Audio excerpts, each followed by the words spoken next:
Bukod sa digital marketing strategy, so meron din tayong tinatawag na traditional, kung saan nagki-create tayo ng community ng mga reseller dito sa ating komunidad. So nag-umpisa lang ako sa 2, 3, hanggang sa nasa 500 members na kami na reseller. Wow, ang dami nun. Oo.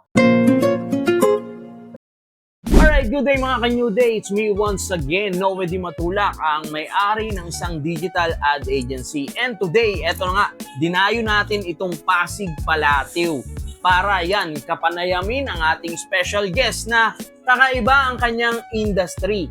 Nasa, ano ba tawag doon sa industry na to?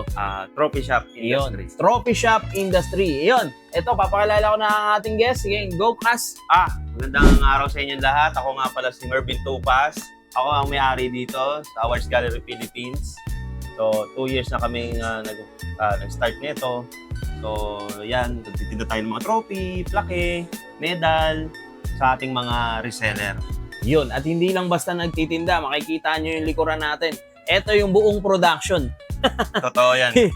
Ito, at nandito tayo mismo sa kanyang production business ng trophy, medal, at mga plaque. Ayun, Kas, alamin lang namin kung ano ang mga marketing strategy mo, promotion strategy na ginagawa sa business na to. Okay, ang marketing ko, nag-umpisa ako sa Google Search Engine. Kung familiar tayo, search nyo na lang. SEO, Search Engine Optimization. So gumagamit tayo ng SEO sa ating company para pag may nag-search ng Trophy Philippines, number 1 yung lalabas or at least top 3 list sa Google Search. So yun, marketing strategy na open naman yan sa lahat na pag-aaralan. Yun, at bihira yan ha. So SEO na which is yun yung isa sa services ng Uncle Weng's Creative na yun yung company ko na yun, nag-create ng SEO para sa mga company. And then another strategy, business strategy para sa ganitong industry, Kas. Bukod sa digital marketing strategy, so meron din tayo tinatawag na traditional, kung saan nagki-create tayo ng community ng mga reseller dito sa ating komunidad. So nag-umpisa lang ako sa 2, 3, hanggang sa nasa 500 members na kami na reseller. Wow, ang dami nun. So meron na kaming GC. So doon ako nag-provide ng mga bagong design na trophy, medal, plaque, na pwede nilang i-post sa kanilang mga kanya-kanyang page, sa kanya-kanyang TikTok shop. So, ganoon na nangyayari sa amin, Kas. 500 members na kami, then sila na nagbebenta ng aming mga produkto. Wow. So, meron siyang dalawang ginagawang strategy mula sa digital, ang SEO o Search Engine Optimization at yung reseller system na parang ano to no? Parang sales army. Yung ganun dating. Kung di ako nagkakamali, natutunan ko yan sa Avon. Yun, yung mga ganyan, no? Yes. Oo. So, ito yung mga traditional na ginagawa and super effective. Super effective talaga. Oo. And which is, ganun din ginagawa ng mga big time na insurance ngayon, di ba? Ang tawag kasi dyan, distribution. Oo. So, meron silang mga ahente, mga reseller. So, sila na yung army na para mag-introduce ng kanilang mga produkto. Oo. So, sa mga ka-New Day natin dyan na pwede naman applicable tong technique na to o strategy na to. So, pwede nyo po yung pulutin at pwede nyo pong i-adapt. Ayun. Kas, maraming salamat. Any additional na mga strategies mo ginagawa? Okay. Strategy ko bukod sa traditional and digital marketing. So, syempre, quality. So, syempre, di nawawala ang quality dyan. Pag pangit ang produkto mo, walang bibili. Oo. Di ba? Tama ako, Kas. Tama. So, syempre, bukod sa quality, tsaka yung serbisyo mo din. Product and services, kailangan nagkakaisa yan. Yun. Para tuloy-tuloy ang order. Yun. Meron ka pa sa akin nabanggit kanina ng strategy, Kas. Yung mismong pag nasa corporate client, ikaw mismo yung pupunta. Yes, ako mismong may-ari, pag meron tayong reseller na humingi ng tulong, syempre open hand naman tayo para tulungan siya. Presentation to, Presentation. Ang nangyayari pa, kasosyo, matatawa ka eh. Yung reseller, sasabihin ko sa kanya, wag mo akong tawagin boss. Sabihin mo, tawagin mo lang akong manager mo.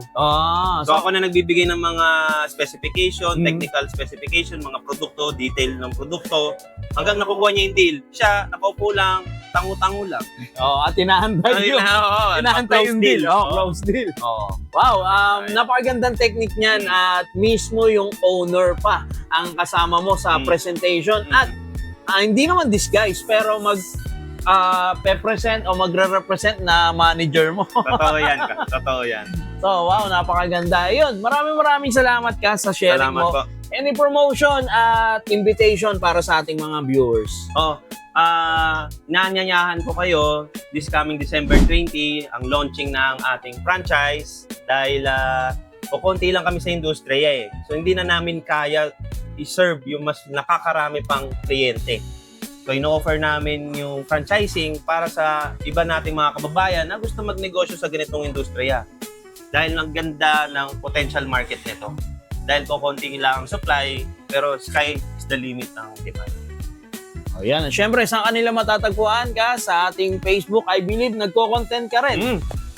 So, ang pangalan ng aking page is Awards Gallery Philippines. So, doon ako na-explain yung aming mga produkto. Doon namin... I-flash natin yan. Yan. So, dito namin kami nagpo-post mga trophy, plaque, medal, ng mga bagong design. So, kung ano yung pangangailangan ng mga reseller, doon namin siya pinopost at nakikita yung mga design. So, nag-video din tayo doon at nag-vlog tayo. Ayun. So, anything inquiries din about kung gusto nyong magpagawa, kung client kayo or kung gusto nyo maging reseller at kung gusto nyo mag-franchise, doon lang. Oo. So, may message lang po kayo sa official Awards Gallery Philippines. Naka-meta verified naman yan, kasosyo. Sa mga gusto maging reseller at maging franchising. So, message lang kayo. Ako naman yung personal na sasagot sa mga inquiry. Ayun. Any last advice sa mga nanonood kasosyo na gustong pumasok sa ganitong business o may business na silang existing? Sa akin kasosyo, number 1, kahit anong negosyo na pasukin mo, number 1 mong tatandaan, yung credibility mo. Yun. Yan ang pinaka number 1. Pag sira na yung credibility mo, sira ka na sa mga tao, wala nang maniniwala sa negosyo mo, babagsak ang negosyo mo. Tama. Yan Yun. ang number 1. Napakaganda nun. At maraming salamat, Salamat, Cass. Mabuhay Salamat ka po. and more power sa business mo. At yun, more power sa masisipag mong empleyado. And pagpalain ka pa at marami pang projects na dumating. Salamat po. Maraming salamat mga ka-New Day. It's another topic at napakasustansyang grabe, information at education na naman, strategy ang ating nakuha mula kay Cass Mervin Tupas. Yan, dito lang yan sa Pasig. Maraming salamat and God bless. I'm out. Bye!